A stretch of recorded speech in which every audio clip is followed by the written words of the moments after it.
तो हेलो प्यारे बच्चों, कैसे हो आप। एजे स्टडी पॉइंट में आप सभी का स्वागत है। कक्षा 9 की प्रश्नावली 1.1 हल कर रहे हैं हम। प्रश्न क्रमांक 1, 2 और 3 हम पहले ही हल करा चुके हैं। आज हम करेंगे प्रश्न क्रमांक 4 हल।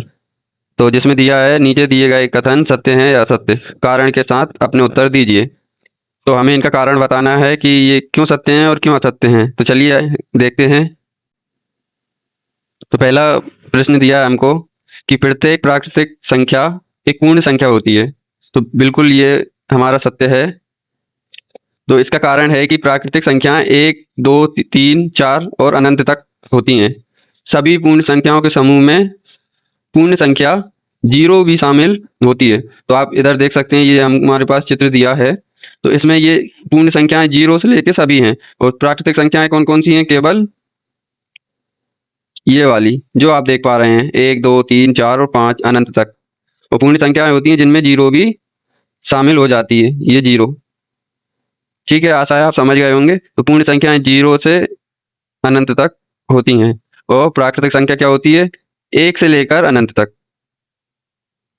अब हम दूसरा देखेंगे। तो प्रत्येक पूर्णांक एक पूर्ण संख्या होती है। तो ये हमारा असत्य है, लेकिन असत्य क्यों है ये हम समझेंगे। तो आइए देखते हैं। पूर्णांकों में ऋणात्मक संख्याएं भी होती हैं।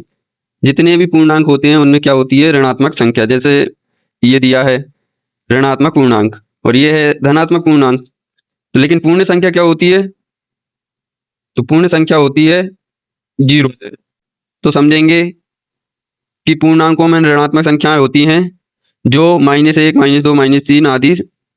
जबकि पूर्ण संख्याओं में केवल जीरो और धनात्मक संख्याएं होती हैं। इसलिए प्रत्येक पूर्णांक एक पूर्ण संख्या नहीं होता है, क्योंकि पूर्ण संख्या यहाँ से स्टार्ट होती है और पूर्णांक में ऋणात्मक भी आता है। आशा आप समझ गए होंगे।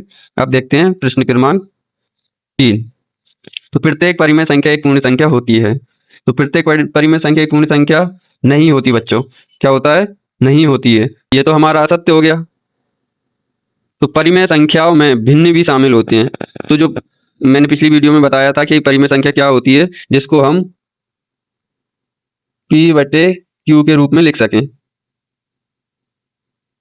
तो जिसको हम क्या करें? P/Q के रूप में लिख सकें। तो वो परिमेय संख्या होती हैं। लेकिन पूर्ण संख्याएं जो होती हैं वो जीरो से लेकर अनंत तक होती हैं।